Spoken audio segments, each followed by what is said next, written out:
Welcome back. Welcome back. We're not anywhere physical, we're somewhere digital. In the void.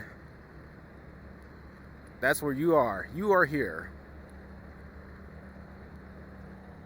And once again, doing our favorite pastime, walking to the dollar store because we're too poor to afford anything else.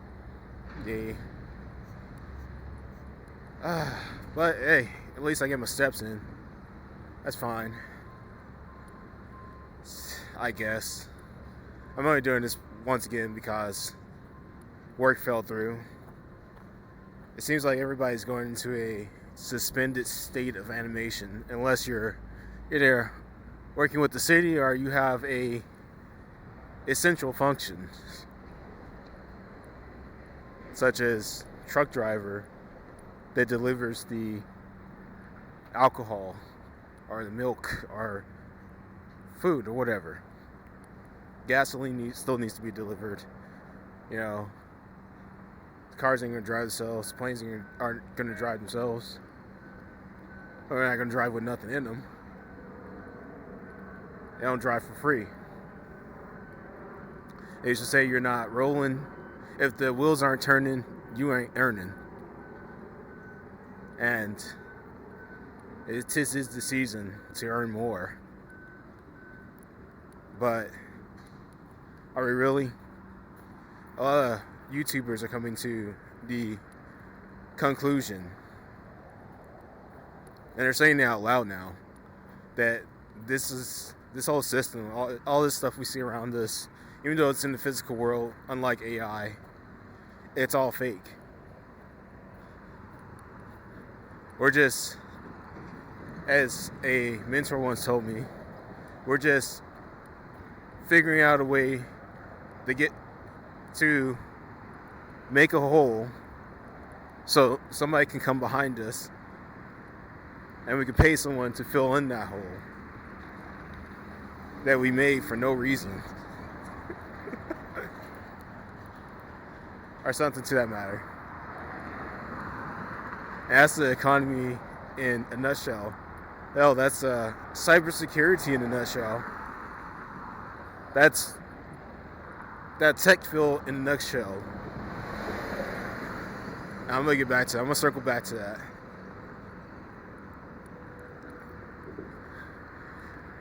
But see what I want to talk about. Yeah, all of this fake. And if you say it out loud, I don't know if this video is gonna get nuked from orbit. Probably not as bad as the one I did last time, but I didn't say anything too offensive, hopefully. To get the critters, the cretins, the people who shall not be named to come find me. Or you gonna call them. But this seems to be the least bloodiest way to protest the system. The system that obviously isn't working for anybody. But the system, as I've said plenty of times, once again, I'm not saying anything new, I'm not saying anything revolutionary, it's nothing new under the sun. But I've said plenty of times in my videos, and other people are starting to say it now. I'm not sure that's because I've said it on the tubes. But the currency needs to flow through everyone that's participating in the system. Once the currency stops flowing, then you lose your customers. Then you have no reason to produce. You have no reason to make a hole for no reason. So you can pay somebody to come fill in that hole as a solution. You have no reason for people to produce malware and then, have people use a critical system that gets infected and then have to then pay other people to come fix that malware that you gave the answer to. so that they can have a job. Windows, right? Oh man. So I'm looking at my job prospects here in this fake economy. I was looking at DoorDash, and I was all ready this year to go do DoorDash, but something just didn't feel right. Something was bugging me, especially with the new facial scan ID stuff, which I did, and I immediately erased my phone, erased everything off of it. It just made me extremely paranoid. And I understand why they're doing it. They're scammers, blah blah blah. You know, and there's been scammers forever.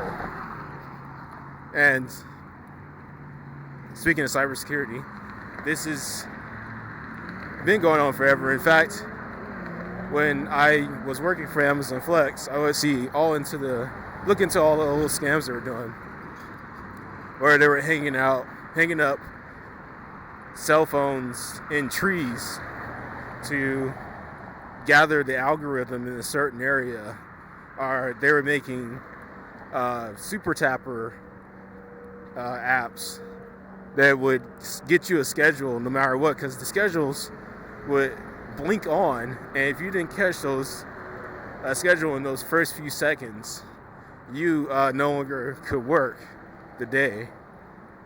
And it would just throw them out there, and you might find one, you might not, at random. But it's just down to the bottom dollar. Even if you work those jobs, it's never a living wage, at least not now. While I was working at Amazon Flex, at least, it was a living wage. While I was working Postmates, it was a living wage because I made the trip, the way I did things, I made them as less money consumptive as possible. I didn't use a lot of money to do those jobs, you know. I wasn't leasing out a car to push travel. I wasn't leasing out a car to move people's stuff, you know. And for Amazon, it's always about more. They always want more. And it got to the point where my little two-seater that was loading up with people's stuff all of a sudden started getting filled more, because Amazon, well, they wanted more. At first it was fine. I could take, you know, 2 trips, you know, two loads for 2 trips, 2 people's places, and yes, my car would be filled to the point where the suspension was sagging on the ground. But, you know, I could do it. But like I said, Amazon wanted more, and they wanted you to take the money that you were barely making, and they were nudging you into getting a van, basically. You know, so you can, you know, up your capacity for the same amount of money. And eventually, they did show their hand. They showed that they wanted people with larger vehicles, because they came out with a program that split up Amazon Flex that allowed, well, it paid a little bit more to, it was more like a large load sector on Amazon Flex, where if you chose, you had like a truck or a van, you can carry heavier, bigger loads, but it paid you a little bit more, like I said. And that seemed cool and all, but buying a truck at the time didn't come easy. Especially if you wanted like a reasonable truck that didn't suck down gas and gave you 15 miles to the gallon or worse. You wanted something like a Toyota Tacoma. The mini truck tax was in effect. You're talking, you know, back in 2016. You're still, you know, you might be able to get it for $6,000, $7,000, but you weren't making $6,000, $7,000. You were never going to recover that. Now, not to mention on top of the taxes of being, not taxes, but insurance, especially living in a large city where people would order all the stuff. And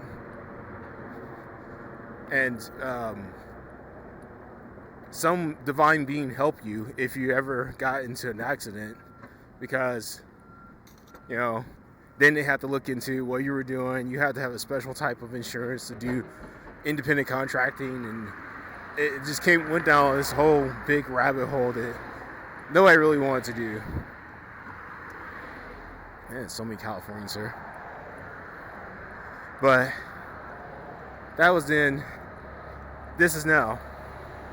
The automation. Now, at some point, I think next year, after we come out of this I call it the great freeze of 2025, come out of the, what do I call it? The corporate hibernation, let's put it that way. It happens around this year anyways, generally. Contracts start to expire. Licenses are up for renewal, taxes are going to get filed, yada yada. And they know you're going to file your taxes, get something back, especially if you're a corporation, so they're ready to squeeze you at the beginning of the year. And by squeezing you, not you, but the corporation owner, they squeeze the employees for more. Because, you know, just a corporation that's supposed to produce sitting around doing nothing, well, eventually that corporation generally would go out of business. Generally. But, you know, a lot of things are online. Not everything. A lot of things are online now, so maybe you're not sitting around. Maybe this is the perfect time for you as a digital corporation. You can sell your wares in infinitum, and that's where everybody wants to be. And I think that's a lot of where all this AI stuff comes from. But what is AI? And this is the crux of the video. What does this AI really do for humans? If AI starts to do everything for humans, takes all the humans' jobs and stuff, and makes it easy for us to live, then what do humans do? Now, there's something that has been said on other channels that I haven't said this first before, but once again, nothing new under the sun. I'm going to restate it here. Supposedly Gen Z doesn't have a personality, and I kind of see that. But I see that in the mushroom haircuts. I see that in the desperation to do everything from basically betting to just, you know, trying to start a TikTok channel or be an influencer. I see that in the form of people driving stuck to and glued to their phones. But at the same time, on the other side of that coin, I say they didn't have a choice. Nobody's ever given the Gen Zers and younger any other choice but to bow to the tech oligarchs, to be connected online permanently 24/7, even in your sleep. You'll be watching Netflix. Well, what technically Netflix is watching you, but you can still hear it, so you're seeing it behind your eyelids. You're dreaming about the Netflix show you're watching, so you don't have to stay awake to technically watch the show. But like I said, inundated with all this technology, quote unquote, and it's not even real technology. Somebody pointed out, like, in the 70s we thought we would have flying cars and all this other good stuff, and we're kind of getting there. We have flying cars, they just won't let us have them because, well, you can't be responsible with a regular car. Well, you think people are going to be allowed to fly flying cars? And we've had flying cars since the 50s, really. It was one that would transform, you know, like stack wings, basically attach the wings and the rest of it, and when you got on the ground, you would fold it all together and stack it on a trailer and pull it behind the car. Technically, that was a flying car. And that was back in the 50s, 60s. So we've had the technology. It's called the airplane. It's generally called the airplane. You want a flying car, but like I said, regulations, and if you want a flying car now, I guess you play GTA 5 or GTA 6 or something. There, you have a flying car virtually lit for the most part. And that's about as close as most people are going to get to it. Even if you have flying cars, even if they came out with it, most people wouldn't be able to afford it. Who's going to buy a flying car? And that's really where a lot of this really falls apart. Getting new technologies is that people have to buy them, which leads us back to the question, what is AI really doing for the humans? Who's really buying this? Where is it going to go? And I don't have an answer yet. And I don't think the people that are pushing this technology really have an answer either. But if you have an answer, let me know in the comments. And come with me and scream into this void once again. And I'll be back here tomorrow to pop out of this void and ask you another question that you probably don't have the answer to.